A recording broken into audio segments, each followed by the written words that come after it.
Fala galera, nós estamos com a Fiat Toro, que o cliente reclamou que fazia muito barulho quando ligava o ar. Olha só, vou mostrar pra vocês onde é o barulho. Olha a correia como é que pula, em marcha lenta, ó. Lá em cima e aqui embaixo. Olha o tensor trabalhando igual louco, ó. Quando acelera, estabiliza, ó. Ok? Ó, desligamos o carro. Vocês viram que estava pulando loucamente a correia lá em cima e aqui embaixo, e o tensor trabalhando loucamente? Então, para explicar para vocês o que acontece. Esse carro aqui, primeiro o cliente chegou reclamando desse barulho, tá? Como não é a nossa área de ar-condicionado, o barulho eu mandei para uma oficina de mecânica. Na oficina de mecânica, eles condenaram o tensor, tá lá o tensor novinho, ó, tá vendo? E o rolamento de apoio. Trocaram e o barulho permaneceu. Aí mandaram para cá porque o rolamento do compressor também estava ruim.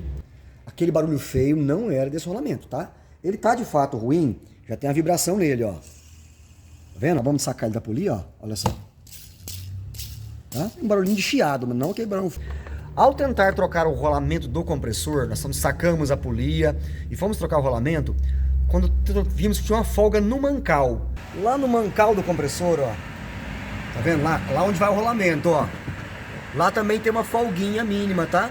Então, comum nos compressores CVC.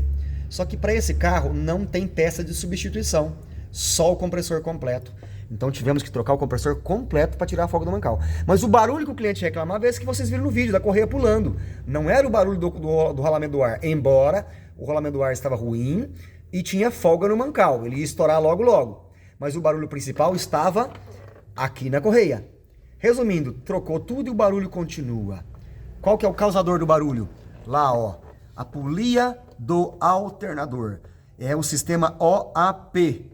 É um sistema de catraca, parecido com uma catraca de bicicleta, que ele altera o giro de acordo com a aceleração. É um defeito comum desse carro. Depois de pesquisar na internet, descobrimos que é um defeito comum desse carro.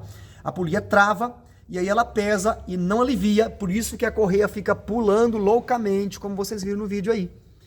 Então, quando vocês pegarem Fiat Toro com esse problema, esse barulhão em marcha lenta, quando liga o ar piora, mas em marcha lenta, quando acelera para, é porque a polia está com defeito. A polia do alternador. Tem que sacar o alternador e substituir a polia, tá?